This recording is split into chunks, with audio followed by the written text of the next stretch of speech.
Hi friends, ಸಿಂಪಲ್ಲಾಗಿ ಏನಾದರೂ snacks ಮಾಡಬೇಕು ಅಂದಾಗ, ಕ್ವಿಕ್ಕಾಗಿ ಏನಾದರೂ ಸ್ಪೆಷಲಾಗಿ ತಿನ್ನಬೇಕು ಅನ್ನಿಸ್ದಾಗ ಈ ರೆಸಿಪಿನ ಮಾಡಿ ನೋಡಿರಿ. ತುಂಬ ಚೆನ್ನಾಗಿರುತ್ತೆ ಸ್ನ್ಯಾಕ್ಸ್ ರೆಸಿಪಿ. ಕೇವಲ ಒಂದು ಹಸಿ ಆಲೂಗಡ್ಡೆನ ಬಳಸ್ಬಿಟ್ಟು ಇವತ್ತು ನಾನು ನಿಮಗೆ ಮಾಡಿ ತೋರಿಸ್ತಾ ಇದ್ದೀನಿ. ಹೇಗೆ ಮಾಡೋದಂತ ನೋಡ್ಕೊಳ್ರಿ. ಈ ವಿಡಿಯೋ ರೆಸಿಪಿ ನಿಮಗೆ ಇಷ್ಟ ಅನಿಸಿದ್ರೆ ನಮ್ಮ ಚಾನಲ್ಗೆ ಸಬ್ಸ್ಕ್ರೈಬ್ ಮಾಡ್ಕೊಳ್ರಿ, ಬೆಲ್ಲೈಕನನ್ನು ಪ್ರೆಸ್ ಮಾಡಿರಿ. ಆವಾಗ ನಾನು ಹಾಕೋ ಡೈಲಿ ವಿಡಿಯೋ ನೋಟಿಫಿಕೇಷನ್ ನಿಮಗೆ ಬರುತ್ತೆ. ನೀವು ಈಸಿಯಾಗಿ ವಿಡಿಯೋಗಳನ್ನು ನೋಡ್ಬೋದು. ಈಗ ನೋಡಿರಿ, ಒಂದು ಆಲೂಗಡ್ಡೆನ ತೊಗೊಂಡಿದ್ದೀನಿ. ಮೀಡಿಯಮ್ ಸೈಜಿನ ಆಲೂಗಡ್ಡೆ ತೊಗೊಂಡು ಈ ರೀತಿ ಮೇಲಿನ ಸಿಪ್ಪೆ ಎಲ್ಲ ಗ್ರೇಟ್ ಮಾಡಿ ತೊಗೊಂಡ್ಬಿಡ್ರಿ. ಯಾಕೆಂದರೆ ಇದರಲ್ಲಿ ಚಿಕ್ಕ ಚಿಕ್ಕದೇನಾದರೂ ಧೂಳು ಅಥವಾ ಹರಳಿದ್ರೆ ಹೋಗ್ಬಿಡುತ್ತೆ. ಈಗ ಇದನ್ನು ಒಂದು ಸರಿ ನೀರಿನಲ್ಲಿ ಹಾಕಿ ವಾಶ್ ಮಾಡಿ ತೊಗೊಳ್ರಿ, ಯಾಕಂದರೆ ಬೇಗ ಕಪ್ಪಾಗಿಬಿಡುತ್ತೆ. ಈಗ ನೋಡ್ರಿ, ಇದನ್ನು ಗ್ರೇಟ್ ಮಾಡ್ತಾ ಇದ್ದೀನಿ. ಈಗ ತುಂಬ ಚಿಕ್ಕದಾಗಿರುವಂಥ ಲೇಯರ್ಸ್ನಲ್ಲಿ ನಾನಿವತ್ತು ಆಲೂಗಡ್ಡೆನ ಗ್ರೇಟ್ ಮಾಡಿ ತೊಗೋತಾ ಇದ್ದೀನಿ. ಯಾಕೆಂದರೆ ಚಿಕ್ಕದಾಗಿರುವಂಥ ಲೇಯರ್ಸ್ನಲ್ಲಿ ಗ್ರೇಟ್ ಮಾಡಿದ್ರೆ ಸ್ನ್ಯಾಕ್ಸು ಗರಿಗರಿಯಾಗಿ ಬರುತ್ತೆ, ಬೇಗ ಬಾಯ್ಲ್ ಆಗುತ್ತೆ, ಸಾಫ್ಟಾಗಿ ಬರುತ್ತೆ. ನೀವೇನಾದರೂ ಸ್ನ್ಯಾಕ್ಸ್ ಕ್ವಾಂಟಿಟಿ ನಿಮಗೆ ಜಾಸ್ತಿ ಬೇಕು ಅಂದಾಗ ನೀವು ಇನ್ನೂ 2 ಆಲೂಗಡ್ಡೆ ಅಥವಾ 3 ಆಲೂಗಡ್ಡೆ, ನಿಮಗೆ ಎಷ್ಟು ಸ್ನ್ಯಾಕ್ಸ್ ಕ್ವಾಂಟಿಟಿ ಬೇಕೋ ಅಷ್ಟು ನೀವು ಆಲೂಗಡ್ಡೆನ ಬಳಸ್ಬೋದು. ನಾನಿವತ್ತು 1 ಆಲೂಗಡ್ಡೆಯಲ್ಲಿ ಎಷ್ಟು ಮಾಡ್ಬೋದು ಅಂಥೇಳಿ ಮಾಡಿ ತೋರಿಸ್ತಾ ಇದ್ದೀನಿ. ತುಂಬ ಟೇಸ್ಟಿಯಾಗಿರುತ್ತೆ. ಖಂಡಿತ ಇದನ್ನು ನೀವು ಒಂದು ಸರಿ ಟ್ರೈ ಮಾಡಲೇಬೇಕು. ಹಾಗಾದರೆ ನೋಡಿರಿ, ಸ್ಕಿಪ್ ಮಾಡಲಾರ್ದೆ ನೋಡಿರಿ, ಆವಾಗ ಗೊತ್ತಾಗುತ್ತೆ ನಿಮಗೆ. ಮನೆಯಲ್ಲೇ ಇರುವಂಥ ಸಿಂಪಲ್ ಆದಂಥ ಇಂಗ್ರೀಡಿಯೆಂಟ್ಸನ್ನು ಬಳಸಿ ನಾನಿಲ್ಲಿ ಮಾಡ್ತಾಯಿದ್ದೀನಿ. ಈಗ ನೋಡಿರಿ, ಗ್ರೇಟ್ ಮಾಡಿದಂಥ ಎಲ್ಲ ಆಲೂಗಡ್ಡೆನ ಈ ರೀತಿ ತೊಗೊಂಡು ಬರ್ತೀನಿ. ನೋಡಿರಿ, ಇಷ್ಟು ಆಲೂಗಡ್ಡೆ ಲೇಯರ್ಸ್ ನಮಗಿಲ್ಲಿ ಸಿಕ್ಕಿದೆ. ಈಗ ಇದನ್ನು ಆಲೂಗಡ್ಡೆ ಸ್ಟಾರ್ಚ್ ಎಲ್ಲ ಹೊರಟೋಗ್ಬೇಕು. ಇದರಲ್ಲಿ ತುಂಬ ಸ್ಟಾರ್ಚ್ ಇರುತ್ತೆ. 1-2 ಸರಿ ನೀರಿನಲ್ಲಿ ಹಾಕಿ ಇದನ್ನು ವಾಶ್ ಮಾಡಿ ತೊಗೊಳ್ರಿ. ಯಾಕಂದರೆ ಸ್ಟಾರ್ಚ್ ಇರೋದ್ರಿಂದ ಸ್ನ್ಯಾಕ್ಸು ತುಂಬ ಚೆನ್ನಾಗಿ ಬರೋದಿಲ್ಲ. ಆಮೇಲೆ ಲೇಯರ್ಸ್ ಎಲ್ಲ ಕಪ್ಪಾಗಿಬಿಡುತ್ತೆ. ಹೀಗೆ ಕಪ್ಪಾಗಬಾರ್ದು ಅಂದರೆ ನೀವು ಇದನ್ನು ನೀಟಾಗಿ 1-2 ಸರಿ ವಾಶ್ ಮಾಡಿ ತೊಗೊಳ್ರಿ. ಈಗ ನೋಡಿರಿ, ಸರಿಯಾಗಿ ಇದನ್ನು ವಾಶ್ ಮಾಡಿದ್ಮೇಲೆ ನೀರು ಬಸ್ತು ಇದರಲ್ಲಿ ನೀರಿನ ಅಂಶ ಇರಬಾರ್ದು. ಆ ರೀತಿ ಹಿಂಡಿ ಇದನ್ನು ತೊಗೊಳ್ರಿ. ನೋಡಿರಿ, ತುಂಬ ಚೆನ್ನಾಗಿ ಬರುತ್ತೆ. ಈ ರೀತಿ 2-3 ಸರಿ ನೀರಿನಲ್ಲಿ ವಾಶ್ ಮಾಡೋದ್ರಿಂದ ಆಲೂಗಡ್ಡೆ ಲೇಯರ್ಸ್ ಕೂಡ ತುಂಬ ಹಾರ್ಡ್ ಆಗುತ್ತೆ. ಹಾರ್ಡ್ ಆದರೆ ಸ್ನ್ಯಾಕ್ಸು ಗರಿಗರಿಯಾಗಿ ಬರುತ್ತೆ. ನೋಡಿರಿ, ಈ ರೀತಿ ಉದುರುದ್ರಾಗಿ ಇರಬೇಕು. ಹೀಗೇ ಎಲ್ಲ ಲೇಯರ್ಸನ್ನು ನಾನಿಲ್ಲಿ ವಾಶ್ ಮಾಡಿ ತೊಗೊಂಬರ್ತೀನಿ. ನೋಡಿರಿ, ಎಷ್ಟು ಉದುರುದ್ರಾಗಿದೆ ಅಂಥೇಳಿ, ತುಂಬ ಚೆನ್ನಾಗಿ ಬರುತ್ತೆ. ಈಗ ನಾನಿಲ್ಲಿ ಸೈಡ್ ಒಂದು ಬೌಲ್ನಲ್ಲಿ 1-2 ಕಪ್ಪಷ್ಟು ನೀರನ್ನು ಹಾಕಿದ್ದೀನಿ. 2 ಸ್ಪೂನಷ್ಟು ಸ್ವಲ್ಪ ನೀರನ್ನು ಹಾಕಿದ್ದೀನಿ. ನೋಡಿರಿ, ಇಷ್ಟು ನೀರು ಹಾಕಿ ಇದರಲ್ಲಿ ಒಂದು ಸ್ವಲ್ಪ ನಾನು ಇದ್ರಾಗೆ ಲೇಯರ್ಸನ್ನು ತೆಗೆದು ಇಡ್ತಾ ಇದ್ದೀನಿ. ಇದನ್ನು ಸೈಡಿಗೆ ಇಡೋಣ, ಇದನ್ನು ಆಮೇಲೆ ಯೂಸ್ ಮಾಡ್ಕೊಳ್ಳೋದಿರುತ್ತೆ. ಆಮೇಲೆ ನೋಡಿರಿ, ನಿಮ್ಗಿರುವಂಥ ಆಲೂಗಡ್ಡೆ ಲೇಯರ್ಸನ್ನು ಸಪ್ರೇಟ್ ತಟ್ಟೆಯಲ್ಲಿ ಹಾಕಿ ಇಟ್ಟಿದ್ದೀನಿ. ಈಗ ಒಂದು ಕಡಾಯಿನ ಬಿಸಿ ಆದಮೇಲೆ ಇದಕ್ಕೆ 1 ಸ್ಪೂನಷ್ಟು ಎಣ್ಣೆನ ಹಾಕಿರಿ. ತುಂಬ ಎಣ್ಣೆ ಹಾಕೋದೇನು ಬೇಡ, 1 ಸ್ಪೂನಷ್ಟು ಹಾಕಿದರೆ ಸಾಕು. ನೋಡಿರಿ, ಇದನ್ನು ಈಗ ಕಡಾಯಿ ತುಂಬ ಈ ಥರ ಸ್ಪ್ರೆಡ್ ಮಾಡಿಕೊಡ್ರಿ. ಸ್ಪ್ರೆಡ್ ಮಾಡಿದ್ಮೇಲೆ ಇದು ಎಣ್ಣೆ ತುಂಬ ಬಿಸಿ ಆಗಬಾರ್ದು. ಈಗ ಇದಕ್ಕೆ 1 ಕಪ್ಪಷ್ಟು ನೀರನ್ನು ಹಾಕ್ತಾಯಿದ್ದೀನಿ. ಇಲ್ಲಿ ಮೆಜರ್ಮೆಂಟ್ ನೆನಪಿಟ್ಕೊಳ್ರಿ. 1 ಕಪ್ಪಷ್ಟು ನೀರನ್ನು ಹಾಕ್ತಾಯಿದ್ದೀನಿ. ನೋಡಿರಿ, ಈಗ ನೀರು ಚೆನ್ನಾಗಿ ಬಾಯ್ಲ್ ಆಗಲಿ, ಅಂದರೆ ನೀರು ಕುದಿ ಬರೋವರೆಗೂ ಇದನ್ನು 1-2 ನಿಮಿಷ ಬಿಟ್ಬಿಡ್ರಿ. ಈಗ ನೋಡಿರಿ, ನೀರು ಚೆನ್ನಾಗಿ ಕುದೀತಾ ಇದೆ. ಇದಕ್ಕೆ ನಾನು ತಟ್ಟೆಲೇನು ಸಪ್ರೇಟಾಗಿ ಆಲೂಗಡ್ಡೆ ಲೇಯರ್ಸ್ ಇಟ್ಟಿದ್ನಲ್ವ, ಇದನ್ನು ಹಾಕ್ತಾಯಿದ್ದೀನಿ. ಇದಕ್ಕೆ ಚೆನ್ನಾಗಿ ನೀರಿನಲ್ಲಿ ಇದು ಕುದೀಲಿ. ಬೇಗನೆ ಕುದಿಯುತ್ತೆ, ಯಾಕಂದರೆ ಆ ಲೇಯರ್ಸ್ ಎಲ್ಲ ಚಿಕ್ಕದಾಗಿರೋದ್ರಿಂದ ಬೇಗನೆ ಸಾಫ್ಟ್ ಆಗುತ್ತೆ. 1-2 ನಿಮಿಷ ಕುದ್ರೆ ಸಾಕು. ನೋಡಿರಿ, ಈಗ ಇದನ್ನು ಮಿಕ್ಸ್ ಮಾಡ್ತಾ 1-2 ನಿಮಿಷ ಹೀಗೇ ಬೇಯೋಕ್ಕೆ ಬಿಟ್ಬಿಡ್ರಿ. ನೋಡಿರಿ, ಒಂದೇ ಆಲೂಗಡ್ಡೆಲೇ ನೀವು ಇದನ್ನ ಇಷ್ಟೆಲ್ಲ ಪ್ರಿಪೇರ್ ಮಾಡ್ಬೋದು. ನಿಮಗೆ ಜಾಸ್ತಿ ಕ್ವಾಂಟಿಟಿಲಿ ಏನಾದರೂ ಸ್ನ್ಯಾಕ್ಸ್ ಬೇಕಂದರೆ ನೀವು ಜಾಸ್ತಿ ಆಲೂಗಡ್ಡೆನ ಬಳಸ್ಬೋದು. ನೋಡಿರಿ, ಈಗ ಇದು ನೀರು ಕಡಿಮೆ ಆಯಿತು ಅನಿಸುತ್ತೆ, ಬಟ್ ಇದು ಆಲೂಗಡ್ಡೆ ಇರೋಂಥ ನೀರಿನ ಅಂಶ ಕೂಡ ಬಿಟ್ಕೊಳ್ಳುತ್ತೆ. ಆವಾಗ ಇದು ನೀರು ಪರ್ಫೆಕ್ಟಾಗಿ ಬರುತ್ತೆ. ಜಾಸ್ತಿ ನೀರು ಇದಕ್ಕೆ ಎಕ್ಸ್ಟ್ರಾ ಆ್ಯಡ್ ಮಾಡೋಕ್ಕೆ ಹೋಗಬೇಡ್ರಿ. ಇದರಲ್ಲೇ ಇದು ಬೇಯಲಿ. ಸ್ವಲ್ಪ ಲೋ ಫ್ಲೇಮ್ ಇಟ್ಕೊಂಡು ಬೇಯಕ್ಕೆ ಬಿಡ್ರಿ. ಈಗ ನೋಡಿರಿ, 2 ನಿಮಿಷ ಆದಮೇಲೆ ಒಂದು ಅರ್ಧ ಟೀ ಸ್ಪೂನಷ್ಟು ಗರಂ ಮಸಾಲ ಹಾಕ್ತಾಯಿದ್ದೀನಿ. ಆಮೇಲೆ ನೋಡಿರಿ, ಸ್ವಲ್ಪ ಹಸಿಮೆಣ್ಸಿನ್ಕಾಯಿನ ಹಾಕ್ತಾಯಿದ್ದೀನಿ. ಕಟ್ ಮಾಡಿದಂಥ ಹಸಿಮೆಣ್ಸಿನ್ಕಾಯಿನ ಹಾಕ್ತಾಯಿದ್ದೀನಿ. ಸ್ವಲ್ಪ ಹಸಿ ಕೊತ್ತಂಬರಿನೂ ಸಹಿತ ಹಾಕ್ತಾಯಿದ್ದೀನಿ. ನೋಡಿರಿ, ಕೊತ್ತಂಬರಿ ಫ್ಲೇವರ್ ತುಂಬ ಚೆನ್ನಾಗಿ ಕೊಡುತ್ತೆ ಇದಕ್ಕೆ. ಆಮೇಲೆ ಸ್ವಲ್ಪ ಇದಕ್ಕೆ ರುಚಿಗೆ ತಕ್ಕಷ್ಟು ಉಪ್ಪನ್ನು ಹಾಕಿರಿ.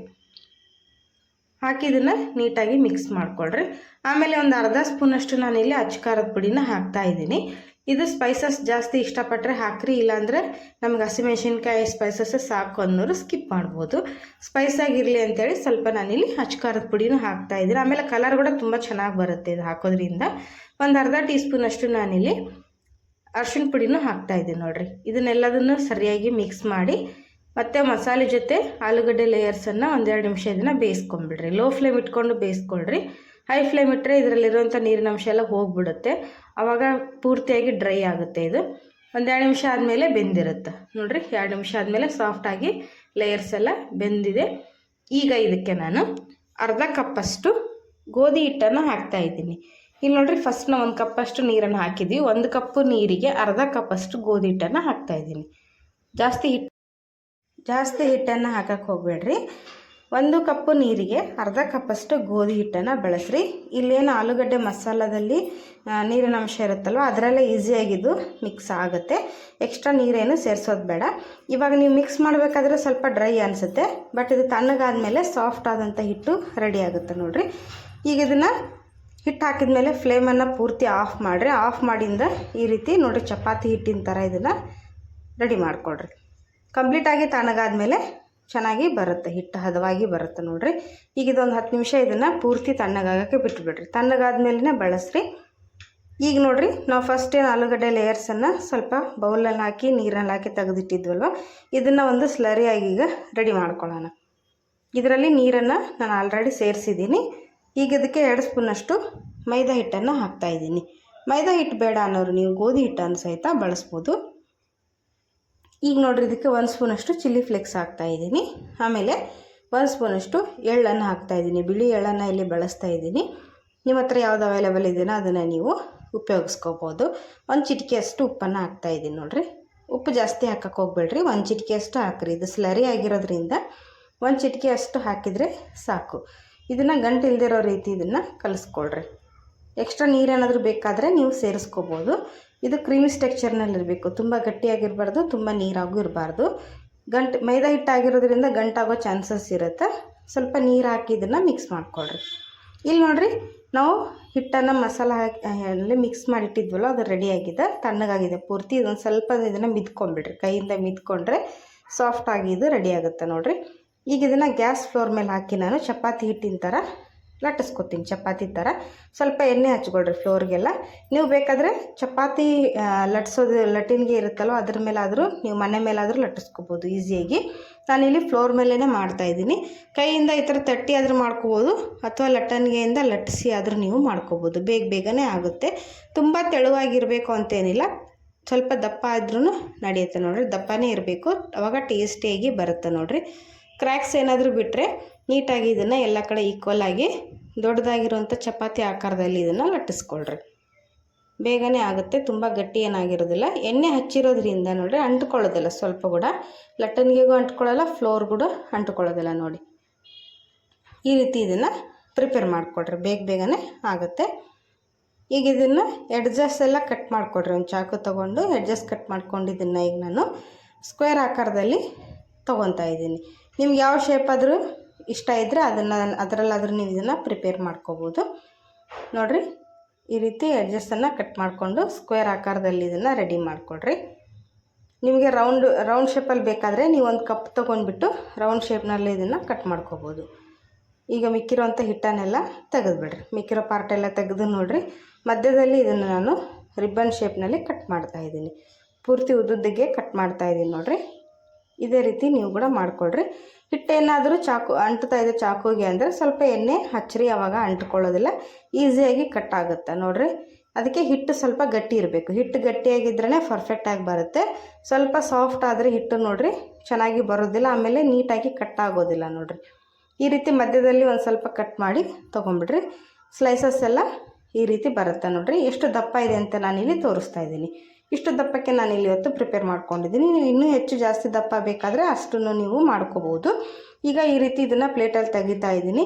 ನೀವು ಈ ರೀತಿ ಸ್ನ್ಯಾಕ್ಸನ್ನು ಇದನ್ನು ಪ್ರಿಪೇರ್ ಮಾಡಿಕೊಂಡು ಒಂದು ಏರ್ಟೈಟ್ ಕಂಟೈನರ್ನಲ್ಲಿ ಸ್ಟೋರ್ ಮಾಡ್ಕೋಬೋದು. ಫ್ರಿಜ್ನಲ್ಲಿ ಇಟ್ಟರೆ ನೋಡಿರಿ ಏನಾಗೋದಿಲ್ಲ. ನಿಮಗೆ ಬೇಕು ಅಂದಾಗ ನೀವು ಇದನ್ನು ಬಿಸಿಯಾಗಿ ಮಾಡಿಕೊಂಡು ತಿನ್ಬೋದು ನೋಡಿರಿ.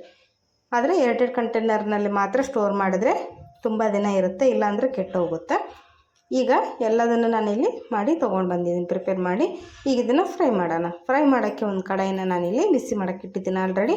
ಇದರಲ್ಲೆಲ್ಲ ತೇವಾಂಶ ಹೋದ್ಮೇಲೆ ಫ್ರೈ ಮಾಡೋದಕ್ಕೆ ಬೇಕಾದಷ್ಟು ಎಣ್ಣೆನ ಹಾಕಿರಿ. ನಾನಿಲ್ಲಿ ಶಾಲೋ ಫ್ರೈ ಮಾಡ್ತಾಯಿದ್ದೀನಿ, ಡೀಪ್ ಫ್ರೈ ಮಾಡ್ತಾಯಿಲ್ಲ.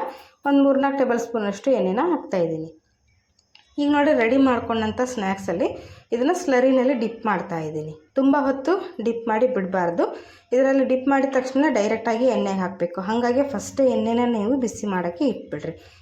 ಬಿಸಿ ಮಾಡೋಕ್ಕೆ ಇಟ್ಟ ಮೇಲೇ ಇದನ್ನು ಈ ಥರ ಸ್ಲರಿನಲ್ಲಿ ಎದ್ದು ಡೈರೆಕ್ಟಾಗಿ ಎಣ್ಣೆಗೆ ಹಾಕಬೇಕು. ನೀವು ಸ್ಪೂನಿಂದ ಬೇಕಾದರೆ ಸ್ಪೂನಿಂದ ಹಾಕಿರಿ, ಇಲ್ಲಾಂದರೆ ಕೈಯಿಂದ ಅಭ್ಯಾಸ ಇದೆ ಅಂದರೆ ಕೈಯಿಂದನೂ ಹಾಕ್ಬೋದು. ನೋಡಿರಿ ಎಣ್ಣೆ ಕೂಡ ಚೆನ್ನಾಗಿ ಕಂಪ್ಲೀಟಾಗಿ ಬಿಸಿಯಾಗಿದೆ. ಈಗ ಸ್ಲರಿನಲ್ಲಿ ಅದ್ದಿ ಈ ರೀತಿ ಹಾಕ್ರಿ. ನಾವು ನೋಡ್ರಿ ಆಲೂಗಡ್ಡೆ ಲೇಯರ್ಸ್ ಯಾಕೆ ಹಾಕಿದ್ದೀನಿ ಅಂದರೆ ಸ್ನ್ಯಾಕ್ಸ್ ಗರಿಗರಿಯಾಗಿ ಬರುತ್ತೆ, ಆಮೇಲೆ ಒಂದು ಎಕ್ಸ್ಟ್ರಾಡಿನರಿ ಟೇಸ್ಟ್ ಕೊಡುತ್ತೆ ನೋಡಿರಿ, ತುಂಬ ಚೆನ್ನಾಗಿ ಬರುತ್ತೆ. ಇದೇ ರೀತಿ ಎಲ್ಲದನ್ನು ಎಣ್ಣೆಗೆ ಹಾಕಿ ಫ್ರೈ ಮಾಡಿಕೊಡ್ರಿ. ಎಣ್ಣೆ ಚೆನ್ನಾಗಿ ಬಿಸಿಯಾಗಿರಬೇಕು, ಆವಾಗ ಕೋಟಿಂಗ್ ನಿಂತ್ಕೊಳ್ಳುತ್ತೆ. ಇಲ್ಲಾಂದರೆ ನೋಡಿರಿ ನಾವು ಸ್ಲರಿ ಮಾಡಿರ್ತೀವಲ್ಲ ಅದು ಎಣ್ಣೆ ತುಂಬ ಸ್ಪ್ರೆಡ್ ಆಗೋ ಚಾನ್ಸಸ್ ಇರುತ್ತೆ. ಹಾಗಾಗಿ ಎಣ್ಣೆನ ನೀಟಾಗಿ ಬಿಸಿ ಮಾಡಿಕೊಡ್ರಿ. ಸರಿಯಾಗಿ ಬಿಸಿ ಮಾಡಿದ್ರೇ ಸೂಪರಾಗಿ ಬರುತ್ತೆ. ಈಗ ಇದು ಒಂದು ಕಡೆ ಚೆನ್ನಾಗಿ ಫ್ರೈ ಆಗಲಿ. ಫ್ರೈ ಆದಮೇಲೆ ಇದನ್ನು ತಿರುಗಿಸಾಕ್ರಿ. ನೋಡಿರಿ ಫ್ರೈ ಆದಮೇಲೆ ಕಲರ್ ಚೇಂಜ್ ಆಗಿರುತ್ತೆ, ಆವಾಗಲೇ ಇದನ್ನು ತಿರುಗಿಸಾಕ್ರಿ. ಇಲ್ಲ ಅಂದರೆ ಏನಾಗುತ್ತೆ, ಹಸಿ ಆದರೆ ಇದು ಕಟ್ಟಾಗೋ ಚಾನ್ಸಸ್ ಇರುತ್ತೆ. ಹಾಗಾಗಿ ಒಂದು ಕಡೆ ಫ್ರೈ ಆದಮೇಲೆ ನೀವು ಇದನ್ನು ತಿರುಗಿಸಾಕಬೇಕು. ಇದೇ ರೀತಿ ಎರಡು ಕಡೆ ಇದನ್ನು ಫ್ರೈ ಮಾಡಿಕೊಂಡು ನೀಟಾಗಿ ತೊಗೊಳ್ರಿ. ಆವಾಗ ಎಣ್ಣೆ ಜಾಸ್ತಿ ಅಬ್ಸರ್ವ್ ಮಾಡ್ಕೊಂಡಿರೋದಿಲ್ಲ. ಒಂದು ಸ್ವಲ್ಪ ಲೋ ಫ್ಲೇಮ್ ಇಟ್ಕೊಂಡು ಫ್ರೈ ಮಾಡಿಕೊಂಡ್ರೆ ಕಡಕ್ಕಾಗಿ ಕ್ರಿಸ್ಪಿಯಾಗಿ ಬರುತ್ತೆ ನೋಡಿರಿ. ಮೇಲಿನ ಆಲೂಗಡ್ಡೆ ಲೇಯರ್ಸ್ ಕೂಡ ಚೆನ್ನಾಗಿ ಫ್ರೈ ಆಗಿರ್ತವೆ, ಒಳ್ಳೆ ರುಚಿ ಕೊಡುತ್ತೆ. ಇದೇ ರೀತಿ ಎಲ್ಲದನ್ನು ನಾನು ಫ್ರೈ ಮಾಡಿ ತೊಗೋತೀನಿ. ಈಗ ಇದನ್ನು ಎಣ್ಣೆ ಬಸ್ತು ಪ್ಲೇಟಿಗೆ ತೊಗೋತಾ ಇದ್ದೀನಿ ನೋಡಿರಿ. ಎರಡು ಕಡೆ ಚೆನ್ನಾಗಿ ಗೋಲ್ಡನ್ ಬ್ರೌನ್ ಬರೋವರೆಗೂ ಫ್ರೈ ಆಗಿದ್ದಾವೆ, ತುಂಬ ಟೇಸ್ಟಿಯಾಗಿರುತ್ತೆ. ಹಾಗಾದರೆ ತಡ ಯಾಕೆ, ನೀವು ಕೂಡ ಇದೇ ರೀತಿ ಮಾಡ್ಕೊಂಡು ತಿಂದು ನೋಡಿರಿ ಹೇಗೆ ಬಂತು ಅಂತೇಳಿ ತಿಳಿಸಿ. ಈ ವಿಡಿಯೋನ ಹೆಚ್ಚು ನಿಮ್ಮ ಫ್ಯಾಮಿಲಿ ಫ್ರೆಂಡ್ ಜೊತೆ ಶೇರ್ ಮಾಡಿಕೊಡ್ರಿ. ಹಾಗೆ ಇನ್ನೂ ಒಳ್ಳೆ ರೆಸಿಪಿಗಳಿಗೋಸ್ಕರ ನಮ್ಮ ಚಾನಲ್ಗೆ ಸಬ್ಸ್ಕ್ರೈಬ್ ಮಾಡಿಕೊಡ್ರಿ, ಬೆಲ್ ಐಕನನ್ನು ಪ್ರೆಸ್ ಮಾಡಿರಿ. ಆವಾಗ ನಾನು ಹಾಕೋ ಡೈಲಿ ವಿಡಿಯೋ ನೋಟಿಫಿಕೇಷನ್ ನಿಮಗೆ ಬರುತ್ತೆ, ನೀವು ಈಸಿಯಾಗಿ ವಿಡಿಯೋಗಳನ್ನು ನೋಡ್ಬೋದು. ಇದೇ ರೀತಿ ಎಲ್ಲ ಸ್ನ್ಯಾಕ್ಸ್ ರೆಸಿಪಿಗಳನ್ನು ನಮ್ಮ ಚಾನಲ್ನಲ್ಲಿ ಶೇರ್ ಮಾಡಿದ್ದೀನಿ. ನೀವು ಚಾನಲ್ ಓಪನ್ ಮಾಡಿ ನೋಡಿದರೆ ನಿಮಗೆಲ್ಲ ರೀತಿಯ ವಿಡಿಯೋಗಳು ಅವೈಲೇಬಲ್ ಇರುತ್ತೆ. ರೈಸ್ ರೆಸಿಪಿ ಆಗಿರ್ಬೋದು, ವೆಜ್ ರೆಸಿಪಿ ಆಗಿರ್ಬೋದು, ಬ್ರೇಕ್ಫಾಸ್ಟ್ ರೆಸಿಪಿ, ಪ್ರತಿಯೊಂದು ವಿಡಿಯೋಗಳನ್ನು ನಾನು ಚಾನಲಲ್ಲಿ ಅಪ್ಲೋಡ್ ಮಾಡಿದ್ದೀನಿ. ನೀವು ಓಪನ್ ಮಾಡಿ ನೋಡಿದರೆ ನಿಮಗೆಲ್ಲ ವಿಡಿಯೋಗಳು ಅವೈಲೇಬಲ್ ಇರುತ್ತೆ. ಹಾಗೆ ಯಾವುದಾದ್ರೂ ವಿಡಿಯೋಗಳು ನಿಮ್ಗೆ ಇಷ್ಟ ಅನಿಸಿದರೆ, ಯಾರು ಹೊಸದಾಗಿ ಕಲಿಯೋರಿದ್ದರೆ ಎಲ್ಲರ ಜೊತೆ ನಿಮ್ಮ ಫ್ಯಾಮಿಲಿ ಫ್ರೆಂಡ್ ಜೊತೆ ವಿಡಿಯೋಗಳನ್ನು ಹೆಚ್ಚು ಶೇರ್ ಮಾಡಿರಿ, ಹೆಚ್ಚು ಲೈಕ್ ಮಾಡಿರಿ, ಹಾಗೆ ಸಪೋರ್ಟ್ ಮಾಡಿರಿ. ಇಲ್ಲಿ ನೋಡಿರಿ ಎಲ್ಲದನ್ನು ನಾನಿಲ್ಲಿ ಫ್ರೈ ಮಾಡಿ ತೊಗೊಂಡು ಬಂದಿದ್ದೀನಿ. ಹೇಗೆ ಬಂದಿದೆ ಅಂತ ತೋರಿಸ್ತಾ ಇದ್ದೀನಿ ನೋಡ್ರಿ. ತುಂಬ ಖಡಕ್ ಆಗಿದೆ, ತುಂಬ ಕ್ರಿಸ್ಪಿ ಆಗಿದೆ ನೋಡ್ರಿ. ಈ ರೀತಿ ಫ್ರೈ ಮಾಡಿ ಇಟ್ಕೊಂಡ್ರೆ ಕೆಡೋದಿಲ್ಲ, ನೀವು ಇದನ್ನು ಈಸಿಯಾಗಿ ಸ್ಟೋರ್ ಮಾಡಿ ತಿನ್ಬೋದು, ತುಂಬ ಟೇಸ್ಟಿಯಾಗಿರುತ್ತೆ. ಒಂದು ಆಲೂಗಡ್ಡೆ ಮತ್ತು 1 ಕಪ್ ಗೋಧಿ ಹಿಟ್ಟಿನಲ್ಲಿ ಇಷ್ಟೊಂದು ಸ್ನ್ಯಾಕ್ಸನ್ನು ನಾವು ಪ್ರಿಪೇರ್ ಮಾಡ್ಬೋದು, ತುಂಬ ಚೆನ್ನಾಗಿರುತ್ತೆ. ವಿಡಿಯೋ ನೋಡೋದಕ್ಕೆ ಧನ್ಯವಾದಗಳು. ಬಾಯ್.